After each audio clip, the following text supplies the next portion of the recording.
మిత్రులందరికీ నా నమస్కారాలు. ఈరోజు శ్రీకాళహస్తి నియోజకవర్గంలో జనసేన పార్టీ శ్రేణులు, జనసేన పార్టీ నాయకులు, జన సైనికులు, వీర మహిళలందరూ ఒకటే కోరుకున్నాము. ఈ 5 సంవత్సరాలుగా 2018 నుండి కానివ్వండి ఇప్పటి వరకు ఈ 5 సంవత్సరాలుగా మా పోరాటం, మా కృషి, మా శ్రమ, మేము కష్టపడిన దానికి గాజు గ్లాస్ గుర్తు శ్రీకాళహస్తి నియోజకవర్గంలో ఉంటుంది, పోటీ చేస్తుంది, నిలబడతాము అనుకున్నాము. బట్ అన్ఫార్చునేట్లీ పొత్తులో భాగంగా శ్రీకాళహస్తి నియోజకవర్గంలో అది కుదరలేదు. పొత్తులో భాగంగా టీడీపీకి వెళ్ళడం జరిగింది. నేను అందరికీ ఒకటే చెప్తున్నా, ఈ 5 సంవత్సరాలు నా వెంట నడిచిన మీరందరూ, మీ అందరికీ పాదాభివందనాలు. ఖచ్చితంగా ఈ 5 సంవత్సరాల్లో ఏ పదవి లేకపోయినా, ఎక్కడ సమస్య ఉన్నా, ఎక్కడ ప్రాబ్లం అని చెప్పినా వెంటనే వెళ్ళి ఆ సమస్య కోసం ఫైట్ చేసిన వ్యక్తులం మనము.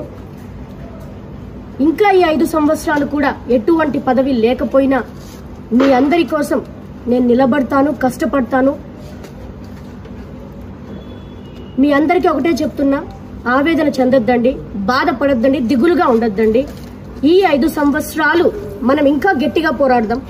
సమస్య ఎక్కడుంటే శ్రీకాళహస్తి నియోజకవర్గంలో వినుతా కోట, మనమంతా అక్కడ నిలబడతాం, ఉంటాం. ఖచ్చితంగా అది చెప్తున్నాను. శ్రీకాళహస్తి నియోజకవర్గంలో ఎప్పటికైనా కొంతమంది అనుకుంటున్నారు, ఏదో వీళ్ళని బెదిరిస్తే లేదా వీళ్ళ మీద బురద చల్లితే ఇక్కడ నుంచి వెళ్ళిపోతారేమో, ఇక్కడ ఉండరేమో, ఇక్కడ నుంచి తరిమేద్దాం, మన లైన్ క్లియర్ అవుతుందని కొంతమంది అనుకుంటున్నారు. ఖచ్చితంగా చెప్తున్నా మీ అందరికీ, ఏమీ అధికారం లేనప్పుడే, 15 రోజులు జైల్లో ఉన్నప్పుడే, ఇక్కడ నాతో ఎవరు లేనప్పుడే, నా ఫ్యామిలీ, మా అమ్మ నాన్న అందరినీ దూరం చేసినప్పుడే, అందరినీ హింసిస్తున్నప్పుడే నేను ఒక్కటే కోర్టులో కూర్చున్నాను. ఇక్కడ పక్కన కోర్టులో రాత్రి 11:30 వరకు. అందరికీ చెప్తున్నా, ఎవరైతే ఈ కుళ్ళు రాజకీయాలు, చీప్ ట్రిక్స్, పాలిటిక్స్ చేయాలనుకుంటున్నారో, శ్రీకాళహస్తి అంటేనే మాటలతో రాజకీయాలు జరిగిపోతాయి, ఇన్నాళ్ళు జరిగాయి, ఇంకా జరిగిద్దాం అనుకుంటున్నారు. ఖచ్చితంగా చెప్తున్నా, ఎప్పటికైనా శ్రీకాళహస్తి నియోజకవర్గంలో వినుతా కోట, ఎటువంటి పదవి లేకపోయినా ప్రజలకి సమస్య అంటే అక్కడ నిలబడతాను. మీ అందరికీ భరోసా ఇస్తున్నాను. వీర మహిళలకి, నా కోసం ఇంతమంది, ప్రతి గడప, ప్రతి అడుగు నాతో నడిచిన ప్రతి ఒక్క మహిళకి చెప్తున్నాను, మీ వెంట నేను ఉంటాను తప్పకుండా. రోజు సభ తర్వాత, ఏదైతే సభ చిలకలూరుపేటలో జరుగుతుందో ఆ సభ తర్వాత కళ్యాణ్ గారు మనల్ని పిలుస్తానన్నారు, నన్ను పిలిచి మాట్లాడతానన్నారు. ఎటువంటి భరోసా మనకిస్తారో, మీ అందరికీ నేను ఎటువంటి భరోసా ఇవ్వాలో నేను మాట్లాడతాను. ఖచ్చితంగా ఎక్కడ తగ్గనివ్వను. కళ్యాణ్ గారితో మాట్లాడాక పార్టీ నాయకుల్ని, వీర మహిళని, జన సైనికులందరినీ పిలిచి మా కార్యాచరణ చెప్పి మీ ముందుకు తీసుకొస్తాము. 14th రిలీజ్ అయింది అనుకుంటా ఈ ఉమ్మడి అభ్యర్థి అనేది. దాదాపు ఈరోజు 17th, జరిగింది 14th నైటే 8:30 అరౌండ్ 9 ఆ లోపు జరిగింది.